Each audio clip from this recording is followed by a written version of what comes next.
Si la famille de Delphine Jubilard peut désormais profiter d'un Noël calme, ce n'est pas faute d'une perquisition des autorités.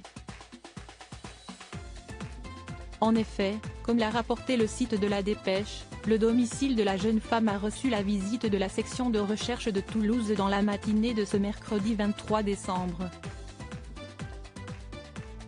Les gendarmes ont empêché la circulation durant plusieurs heures, fouillant les différentes pièces de la maison d'une centaine de mètres carrés, mais le mystère continue de s'épaissir puisqu'aucune découverte intéressante n'a été faite à en croire Alix Cabot-Chauméon, la procureure adjointe de Toulouse citée par nos confrères.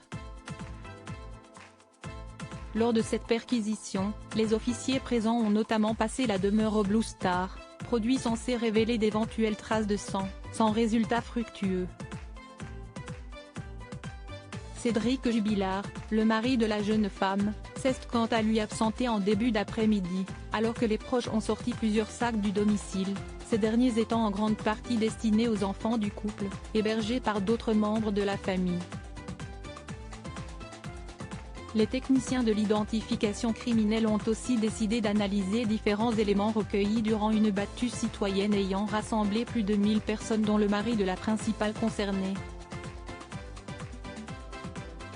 À savoir, un portable et un couteau ainsi que des vêtements. Toutefois, les autorités n'estiment qu'il n'y aurait aucun lien avec la disparition de Delphine Jubilard. D'autres recherches en marge du domicile. Les recherches ne se sont cependant pas arrêtées qu'au domicile de Delphine Jubilard. Comme le précise La Dépêche, la brigade nautique de Marseille-An et Saint-Cyprien ont aussi été mobilisés au lac de la Roucarrier alors que les militaires, eux, poursuivent un porte-à-porte de la commune de Cagnac-les-Mines et un ratissage des bois, non loin du domicile. Le dispositif de recherche est maintenu jusqu'à ce dimanche 27 décembre mais, pour l'heure, cette infirmière demeure introuvable depuis la nuit du 15 au 16 décembre 2020, après avoir quitté son domicile. Le mari de Delphine Jubilard désemparé et alors que l'hypothèse d'un départ volontaire fait douter certains proches de Delphine Jubilard, la piste criminelle a été privilégiée.